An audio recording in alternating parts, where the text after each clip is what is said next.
안녕하세요. 정형외과 전문의 권유진입니다. 오늘은 추간판 탈출증의 자가진단 및 예방법에 관해 알아보도록 하겠습니다. 척추란 것은 앞쪽으로 척추체와 추간판, 뒤쪽으로는 후관절이 아래 위로 연결되어 있습니다. 추간판의 기능을 먼저 살펴보게 되면 추간판은 척추의 운동성과 안정성을 제공합니다. 운동성이라는 것은 추간판에 의해서 우리가 앞으로 숙였다가 뒤로 젖히거나 이런 게 가능하고요. 좌우로 이렇게 회전이 가능하겠습니다.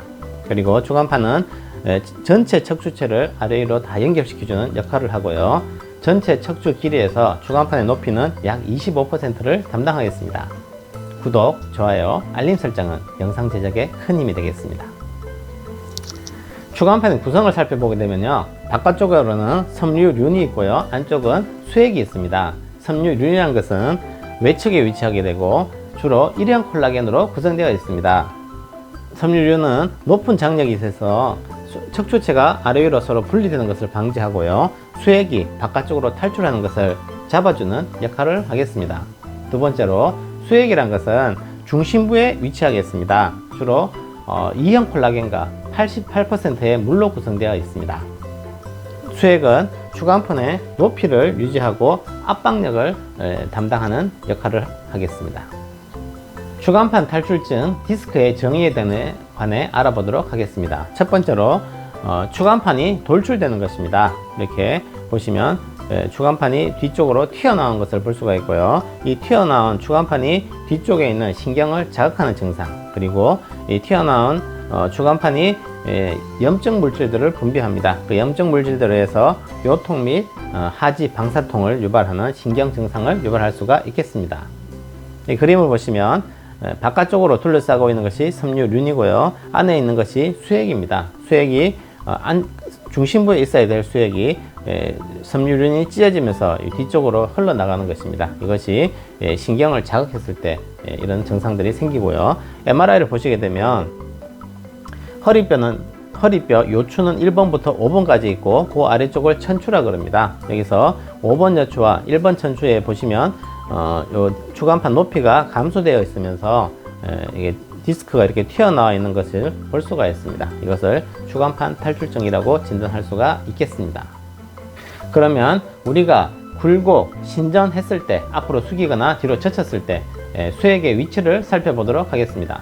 앞으로 숙이는 것을 굴곡이라 하는데, 굴곡을 하게 되면 척추체가 앞쪽으로 이렇게 압박력을 받게 됩니다. 그렇게 됨으로써 수액이 뒤로 밀리는 효과가 있습니다. 이렇게 되면 디스크가 발생하거나 디스크 환자는 디스크가 더 악화되는 그런 효과가 있을 수가 있겠습니다.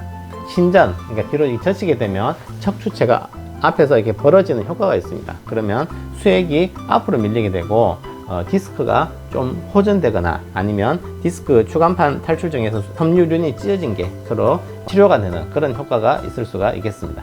그러면 정상 척추와 추간판 탈출증, 척추관 협착증이 있을 때 체중 부하가 어떻게 되는지 살펴보도록 하겠습니다. 정상 척추에서는 추간판에 90%의 체중이 실리게 되고 후관절에 10%가 실리게 됩니다. 그런데 추간판 탈출증이 발생해서 시간이 지나게 되면 추간판의 높이가 감소하게 됩니다. 그러면 앞쪽으로 추간판으로 체중 부하가 20%밖에 되지 않고 후관절에 80%의 체중이 실리게 됩니다. 이렇게 됨으로써 후관절에 관절염이 생기면서 후관절이 두꺼워지게 되고 뒤쪽에 황색인대라고 있습니다. 이 황색인대도 체중을 자꾸 체중 부하가 되다 보면 황색인대도 더 두꺼워지게 되겠습니다. 그러면 디스크가 튀어나온 거, 황색인대가 두꺼워진 거, 후관절이 두꺼워진 거, 이 세 가지가 합쳐져서 척추관 협착증이 발생하게 됐습니다. 그러면 추간판 탈출증의 원인에 관해 살펴보도록 하겠습니다. 첫 번째로 반복적인 자극입니다. 여기 이 그림을 보시면 좋지 않은 자세, 그러니까 허리를 이렇게 구부린 자세에서 무거운 물건을 반복적으로 계속 들다 보면 척추에 압박력을 계속 받게 되고 수액은 뒤쪽으로 자꾸 밀리는 힘을 받게 됨으로써 추간판 탈출증이 발생할 수가 있겠습니다. 두 번째로는 잘못된 자세입니다. 의자에 앉아 있을 때 똑바로 펴지를 않고 한 다리를 꼬고 있으면서 허리를 구부정하게 있으면 역시 척추가 앞쪽으로 압박력을 받게 되고 수액이 뒤쪽으로 밀리는 효과가 있겠습니다. 세 번째로는 퇴행성 변화입니다. 추간판도 나이가 젊었을 때는 수액과 섬유륜이 쌩쌩하지만 나이가 들수록 이제 손상을 받기가 훨씬 더 쉬워지겠습니다. 네 번째로는 외부 충격입니다. 교통사고를 심하게 당한다든지 낙상을 당한다든지 그렇게 의해서 추간판 탈출증이 발생할 수도 있겠습니다. 추간판 탈출증의 증상에 관해 살펴보도록 하겠습니다. 제일 흔한 것은 2주 이상 지속되는 요통입니다. 허리가 아픈 것입니다. 그리고 두 번째로는 방사통입니다. 방사통이라는 것은 허리가 아프면서 엉치나 허벅지 쪽, 종아리, 심하면 발바닥까지 이게 아픈 통증을 방사통이라 그러고요. 다리가 저린 증상이 있을 수가 있습니다.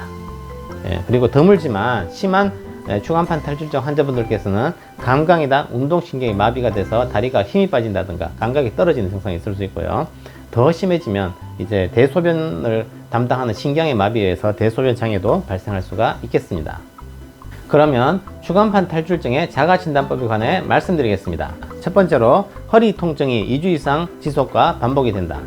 두 번째로 허리를 앞으로 굽히거나 뒤로 젖힐 때 엉덩이, 다리 등의 방사통이 느껴진다. 세 번째, 머리를 감거나 양말을 신는 등 허리를 굽힐 때 허리와 엉덩이에 다리 통증과 저림이 심해진다. 이렇게 몸을 숙이게 되면 허리와 저림 증상이 더 심해지는 것을 말하는 것이겠습니다. 네 번째로는 까치발 혹은 발 뒤꿈치로 걸을 때 잘못 걷거나 심하게 뒤뚱거린다. 다리가 많이 저리거나 다리에 마비 증상이 좀 왔을 때 이렇게 될 수가 있겠습니다. 다섯 번째로 만성 두통이나 어지럼증이 있다. 여섯 번째로는 똑바로 누워서 한쪽 다리를 이렇게 들어 올릴 때 30에서 70도 요 사이에서 다리 뒤쪽이 당기거나 저린 증상이 있을 때 추간판 탈출증을 자가 진단을 할 수가 있겠습니다. 그러면 추간판 탈출증의 예방법에 관해 알아보겠습니다. 규칙적인 운동과 올바른 자세 유지가 아주 중요하겠습니다. 첫 번째로 허리에 부담을 주는 자세를 피하는 것이 좋겠습니다. 물건을 들 때는 허리를 펴고 우리가 역도 선수가 역도를 할 때 그런 자세로 하는 것이 좋고요. 물건은 몸에 멀리 드는 것보다는 몸에 바싹 붙여서 이렇게 허리를 펴고 드는 것이 좋겠습니다. 두 번째로 적절한 운동하기. 오랫동안 앉아 있을 때는 각 30분에 한 번씩 일어나서 이런 스트레칭을 해줘야 됩니다. 그래서 목을 이렇게 스트레칭을 해준다든가 허리 스트레칭을 이렇게 해주는 것이 좋겠습니다.